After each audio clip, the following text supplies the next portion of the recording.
کبھی آپ نے الف کو دیکھا ہے؟ الف کو یہ ایک ضمناً بات سمجھا رہا ہوں۔ ایک دھاگا لے چھوٹا سا، ایک انگلی کے برابر۔ اب یہ سوچیں کہ اگر یہ انگلی اکیلی ہو تو آپ کو ایسا لگے گا جیسے یہ الف، ایک دھاگا لٹکا لے۔ اب یہ خیال جو دل میں آتے ہیں نا، یہ بڑے لطیف ہوتے ہیں۔ تو ایک مرتبہ میں اس طرح سے ایک دھاگے کو لے کر بیٹھا تھا، کافی سال پرانی بات۔ تو اس دھاگے کو میں دیکھ رہا تھا، تو دیکھتے دیکھتے دل میں خیال آیا کہ یہ بالکل ایسا نہیں ہے جیسے الف ہے۔ تب میں نے اس دھاگے کو اس طرح سے پکڑ لیا، دونوں کناروں، پہلے اوپر کا کنارہ پکڑا اور لٹکا دیا، تو مجھے ایسا احساس ہوا جیسے یہ الف ہے۔ پھر میں نے اس کو اس طرح پکڑا تو مجھے لگا کہ یہ بے ہے۔ تو میں یہیں آفس میں بیٹھا ہوتا تھا، تو میں نے اس کو ٹیبل پہ رکھ دیا۔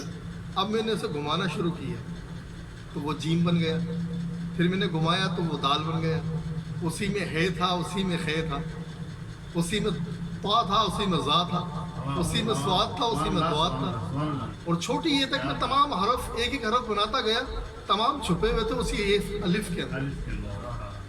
تو سخی سلطان اقبال فرما رہے کہ یہ جو بے ہے نا، یہ بھی در حقیقت الف ہی ہے۔